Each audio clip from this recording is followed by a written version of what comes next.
Mountain West Championship week. Their team, start the coach. Open up questions. All right. Yeah, back to work. Guys had really great energy on Sunday. Practice was very solid. Got a chance to get back, and we had the extra day, so they had Saturday to kind of get themselves in order. We got back to work on Sunday and put that Colorado State game to bed and got on to Hawaii. And I thought the guys, the focus and everything like that was great, and that's really been the message this week, has just been our focus. As far as our team, I've got no injury updates for you. Hopefully get some of these guys back that didn't play in the last game, and no season-ending injuries from the last performance. But overall, really for our guys to go on the road twice and get a win in both those games and to do it, I think Colorado State's a good football team. I thought they played well in that game. I thought we did well in certain areas, and we can certainly improve, which is always the case each and every week. But we did get we got a W on the road, and we got a chance to get back here and get to work, and then we got ourselves in this championship game against Hawaii, and we're excited about that. So we're looking forward to just really getting ready and trying to have our best week of practice that we've had all season. We should be the best at it. We've had the most time. This is our last opportunity. We talked about playing on the blue. We know this is the last one for sure on the blue for these guys, and the last one this season at home. And so we'd like to have our best performance. We'd like to have a crowd, and we had, I think, a record-setting crowd last time we played Hawaii. So if we can get that again, that certainly helped us the last time we played on the blue against this team. And Hawaii's very good. Those guys have done a great job since we played them. Just kind of watching their games now. We didn't watch really any of them after we got done playing them, but now we get a chance to go back and study and get prepared for this game. They've obviously done extremely well. But our whole focus this week is just on Hawaii. That's been the message. That will continue to be the message, and that's what we're going to talk about moving forward. So, questions? What areas do you feel you really need to shore up after the Colorado State game preparing for Hawaii? Every area. I don't know if there's one particular that we feel like we're great at, really through the whole season. I think we ran the ball effectively in the Utah State game. I thought we ran the ball decently against Colorado State. Now, we tried to throw it, and we were going to do some things that way in that game plan. Every game plan's a little bit different, and we utilized some different personnel in that game plan. But I thought overall, the defense played well. We got some turnovers. And special teams were solid in the game, and then offensively, we hit some big plays in there, and there were some play and opportunities that we didn't. So probably just some consistency from that standpoint. But every week's about getting better. Every week's about, what's the challenge that we have to face, and Hawaii is different than the teams that we played, and we have a new challenge that way, and we got to figure out, all right, what schemes are going to fit best, and then get out there, get our personnel out there, and let those guys go execute. He's used multiple quarterbacks in the game, and I guess they used the guy Cordero a little bit against us, but it was more at the end of the game. But they swapped out in the middle of games. What's different, what's similar when Donald or Cordero are there? Yeah, I don't know in detail. I haven't watched them enough to say what the difference is. We saw both of them in our game, and I'll dive into their offense a little bit, but I think they're obviously using those two guys because they feel like they need to for whatever reason. I don't know what that reason is, but I'll find out when we study the film, and then we'll go from there. With speaking of multiple quarterbacks, and obviously you have a couple of them, I'm wondering, you started Jalen, and I know we're not reading the depth chart too much, but he's number one on there. And you've talked about the other quarterbacks. How are Hank and Chase kind of handling it if they're healthy and able to play? Kind of that change, and those guys, when they've been in, usually have started. Sure. At least the last times when they played. How do I think they're handling it? Yeah. I mean, you'd have to ask them. You're not going to get a chance to, but I would say those guys have handled it like they should. I mean, they prepare. You're the quarterback, you prepare. I would say that none of those guys have been issues. They haven't been pouting.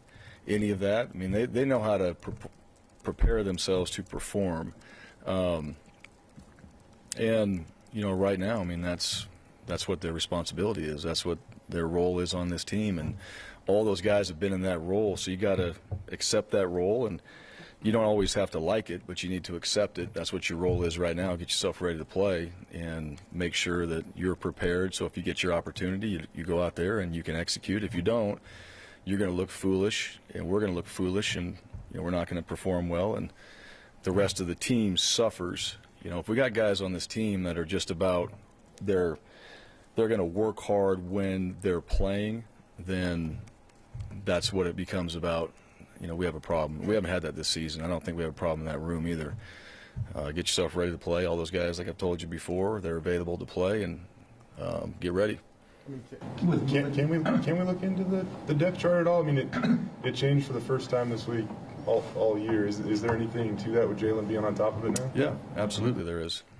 Yeah, I think that says it all right there without getting into too much detail. We made a change, and Jalen's been playing well. I've told you guys that, and I think Jalen has proven himself and has done a really good job. I think all those guys have done really good things throughout this season, but you get to play one guy. Now, we've played multiple, and it doesn't mean that we can't play multiple in the game. We've done that before where it's not a decision based off performance or a decision based off somebody being injured. We've just done it. And I think all those guys deserve to play, so get ready.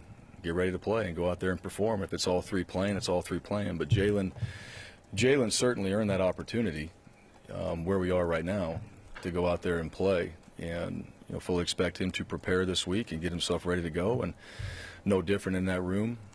If that changes, that would be a surprise to me if those guys didn't get themselves ready to all perform in this game. I'm sure you saw about Pete. I did. Just kind of your thoughts on that. Obviously, you guys are close. Too soon. Mm-hmm. Really, honestly, right now, I don't. You guys know how I feel about Pete, and you guys know the type of relationship that we had here, and things that we were able to do. And I don't know. I don't know the whole situation. He certainly didn't call me and tell me what he was planning on doing. All right, or didn't ask my opinion either. So this is the world we live in sometimes. I don't know why guys make decisions, and it's all over the country too. It's not just exclusive to Washington or other places like that, but I'm sure we'll get more information as things go along. But right now, I just got word of it before we came in here not too long ago, and like I said, our focus is what we're trying to do this week. We'll get into all that stuff probably down the road at some point.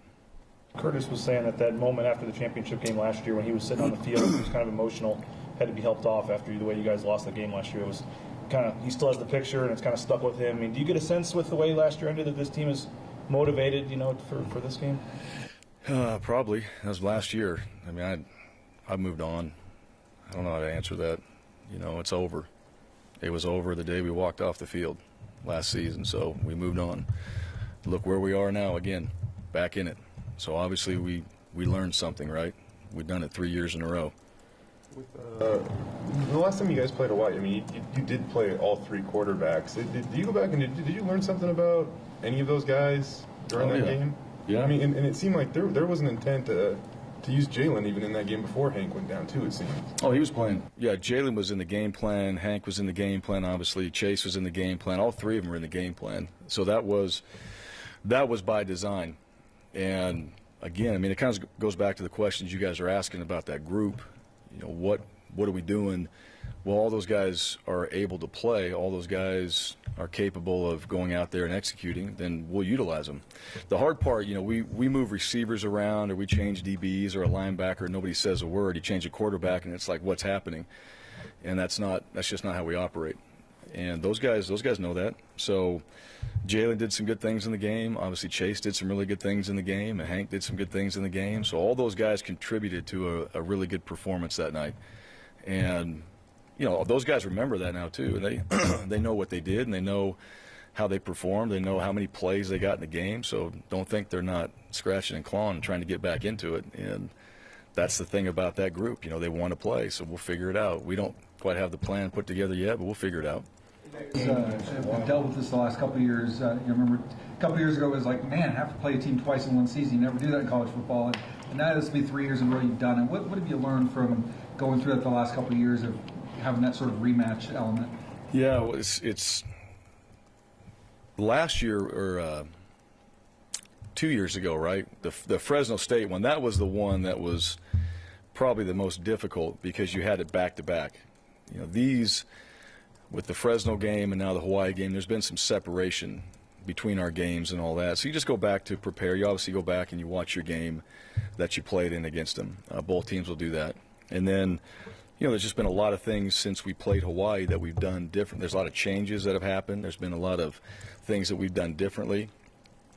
So the team we were against Hawaii is not the same team we are now. So, but you do go back and look at it. All right, what got us to that point? What did we change afterwards? Where are we at now? And how do we apply that going into this game? So it's good to go back and watch. You know, it seems like a while ago too when you go back and watch it.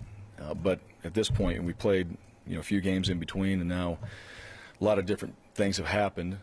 So we can utilize that game, but still stick with the plan that we have right now moving forward. How is your team different? You know, in terms of, you know, when you say that, you know, obviously you seem pretty confident that it is different. How do you think it is? Yeah, well, I think there's been some position changes. There's been some scheme. I mean, you just grow. You grow from each and every game, and you go back 4 or 5 games ago. I mean, we're doing some things differently. I think players have improved. You talk about your young players that haven't played much. Some of those true freshmen that have more experience, they're better. Those younger players, some of your sophomores and things that still haven't played quite a bit of football and are playing more and have been utilized, those guys have changed. They're better. You know, they've seen things better. And, you know, a guy like Tyreek Jones, you know, that was a huge interception that last game. I mean, that was one of the plays of the game, in my opinion. But he's worked so hard to make that happen. He's worked so hard in the film room, studying and trying to just get an idea of maybe what's coming at him. He's worked so hard after practice. You guys don't see all the hours he's put in after practice just catching balls. And, you know, catching a ball is not a natural thing for everybody. You know, it takes a lot of work to go and run downhill full speed and grab a ball that's being fired to a receiver and catch it like he did and actually get a few yards out of it. So it's things like that. I mean, these guys, the stuff that we don't always talk about, the behind the scenes, the weight room, the development, their physicalness, their mentality, their preparation, those things have changed.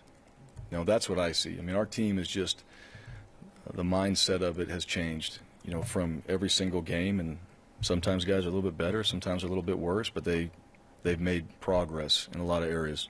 Hawaii has some really good receivers. When you watch them play, what was the greatest challenge? And you guys did have some pretty good success. What were you guys able to do to kind of slow them down a little bit the first time? Yeah, I don't know how much he slowed them down, but we made some plays on them. They're very good. They're very talented. Quarterbacks are both talented.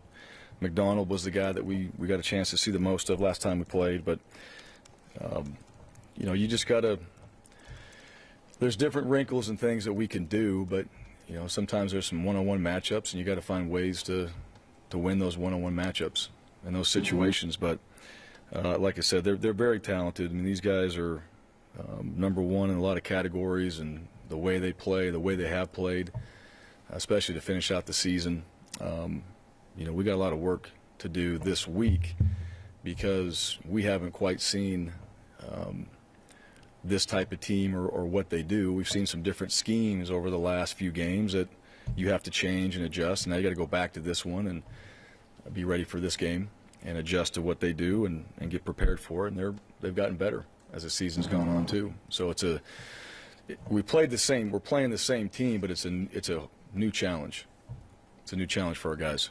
I'm wondering what your message is to Bronco Nation this week, as they got one more chance to come out and support you guys on the blue, and you got an afternoon game for them too. Yeah, I think it's the perfect situation, right? You have a championship game, you have an afternoon game. We're at home, we're on the blue, and you go back. I mean, I don't think we've hit over 30,000 in a championship game, and the whole point every single year of every team is to play in a championship, right? And to go out there and to be a part of that. And I think as a fan, you've worked extremely hard to help this football team at home win the games that we've won to get where we are. Why not finish it?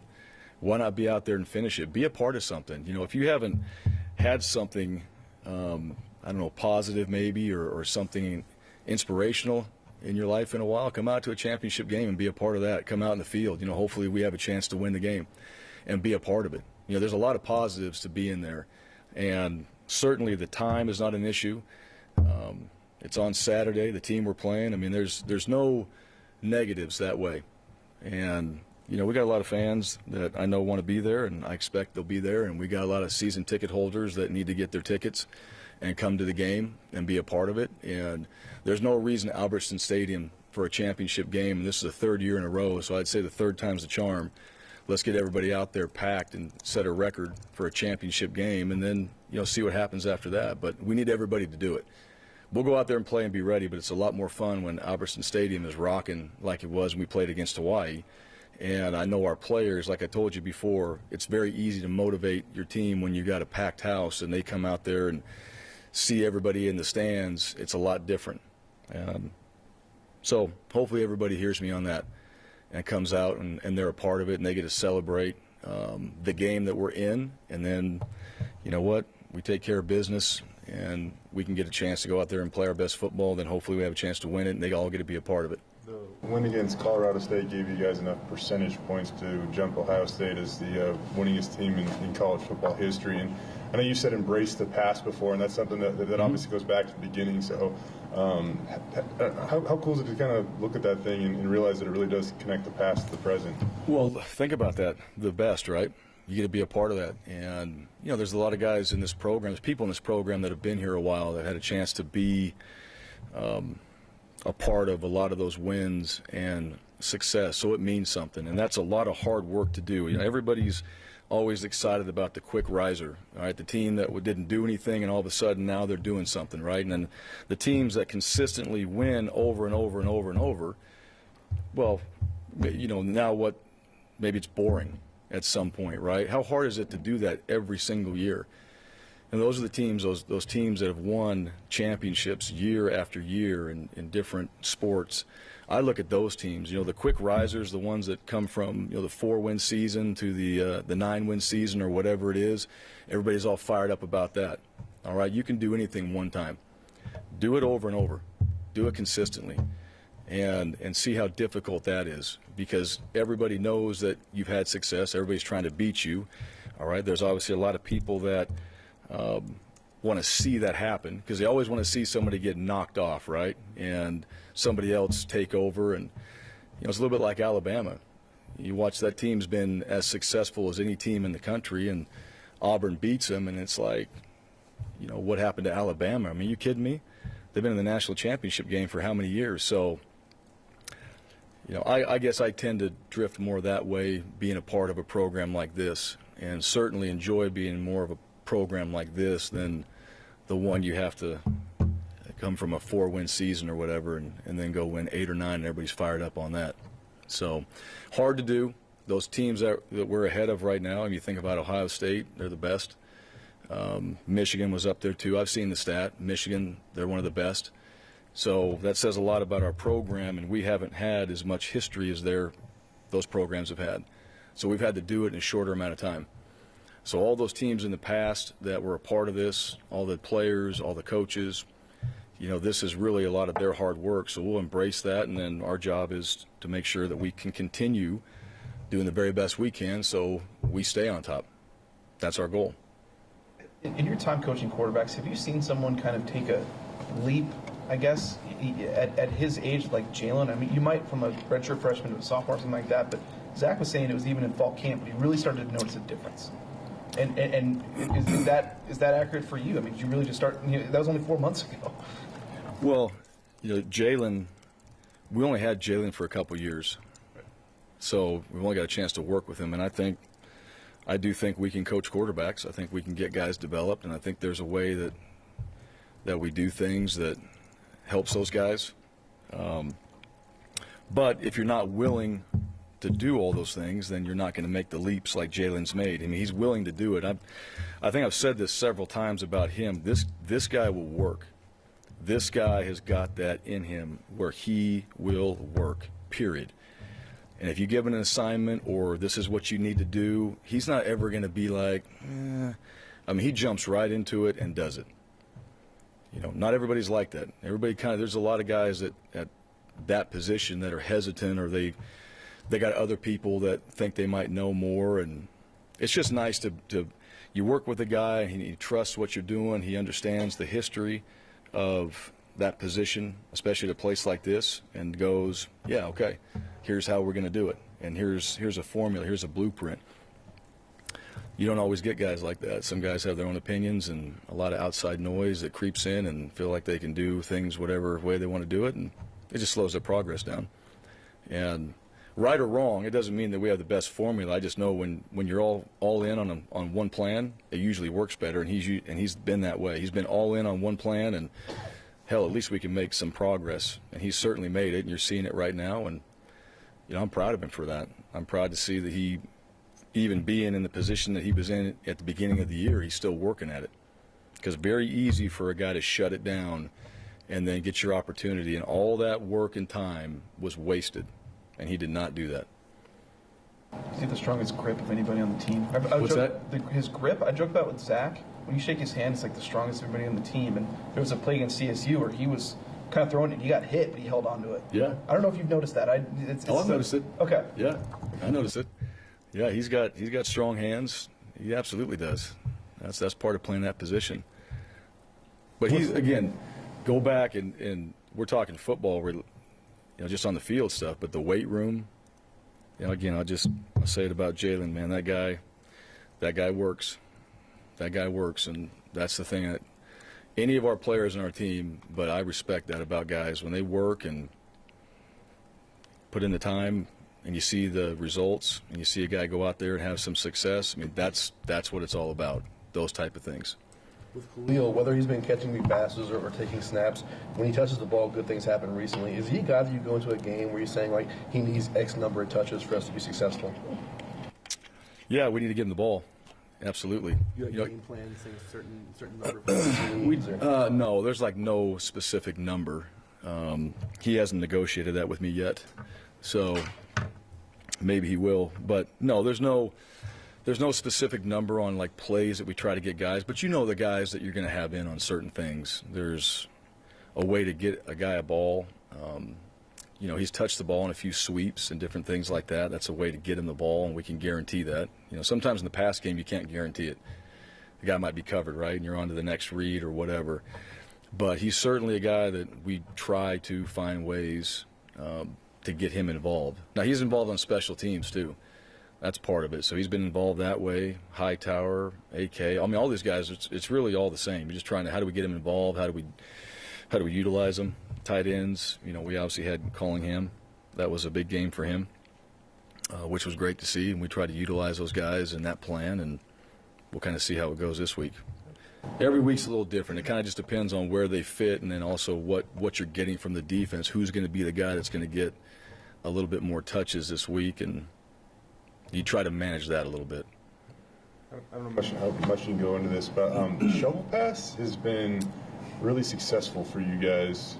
What's the recently. shovel pass? I don't know. Well, I guess that's the when they come across and the little handoff or whatever, but it technically is a Like pass. the sweep stuff? Yeah. Yeah. That's been pretty successful for you guys lately. That's the easiest pass there is in our offense, and I think in America too. You only have to throw it 7 inches, and it counts as a pass. But you guys gained so That's how many. you pad your stats as a quarterback right there. Colorado School Minds. That's right. You just flip it like that, and it becomes a pass, and all you do is throw it that far. We joked with Khalil if it actually counted as a touchdown pass a couple games ago, and he said it did. So he threw into Garrett.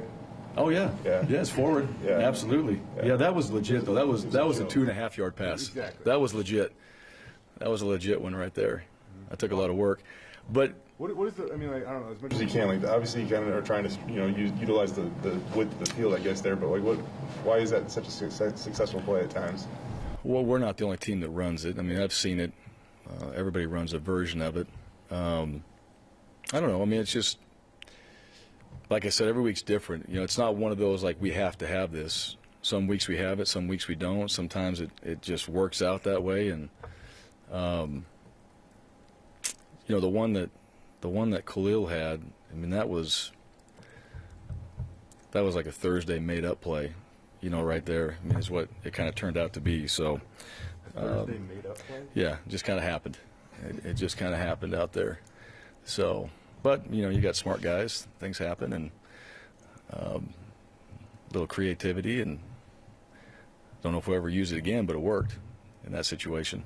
You guys always tell us you drill them all fall camp and stuff. What's that? You always tell us you drill.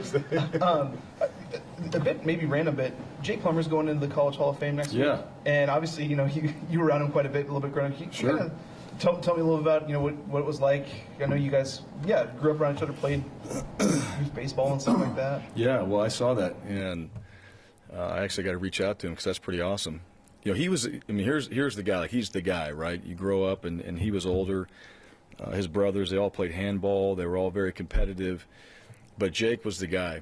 He played basketball, baseball, football, right? Ultra competitive. We played on some baseball teams together, and he was always that way. Very competitive, very driven. And then in high school, obviously, here's a guy that was very good at all three sports.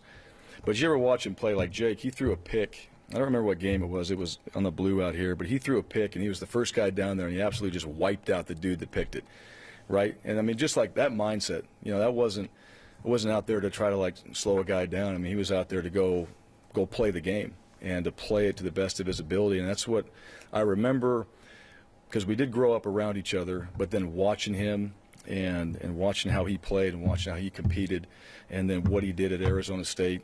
So, he leaves. I'm a Capital. I'm the next guy, right? So you got the Jake the Snake, and then he's got this nice poster of him from Arizona State, all in Coach Vogel's locker room in his office there. And then I had like a nice little hand drawing from some kid that said the Mongoose underneath it, and it was about that big. So I knew my place at Capital. It was the Mongoose, yeah. And it didn't work. It was supposed to be the Snake Killer, and that didn't even kind of work out whatsoever. But that was a little inside joke with Coach Vogel and the staff and all that, and he'd always be like, "See the difference?" And I'm like, "I absolutely do. I've seen it my whole life. All right, I watched him play." So, but Jake, we got a chance to play against him too when I was here, and he was at Arizona State, so we played him, and they obviously got after us when we were down there. But watching his career, watching him compete, watching him in the pros, as a player, in my opinion, like, he's got the best feet of quarterbacks I've seen. The drop back, play action, all that, his movement. He's a snake for a reason. Just the way he moves. He get that ball out of his hands, and he comes around here. He actually came to our camp, so I think his nephew came to our high school camp this last year. So he's been here a few times, and he'll stop in here and stop in the building, and we'll talk for a little bit. And when the guys, I know he comes here and talks to people in the community about sports and things like that, but like you just feel the drive, man. The guy's motivated, he's driven, he's extremely intelligent, and when you get around guys like that, they're infectious. And the way he talks to you and the way that he carries himself, it's just different. And I think since I've known him, I've always kind of felt that about him. But he's always done the work. He's always been one of the hardest players on the field, always an ultra competitor. And you see him now, and he gets the recognition that he deserves, and I'm certainly happy for him. How about the CT too?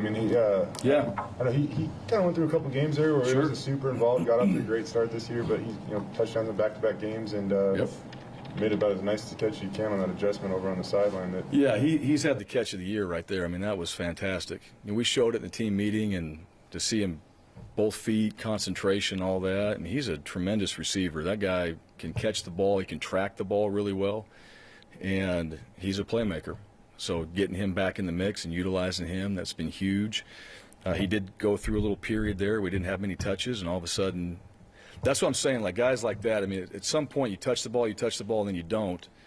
You can get frustrated, and you can pout, or you keep working, and then your time is coming, right? And he's made some huge plays the last few games, which fully expect him in this game as well to be a high contributor and ready to roll.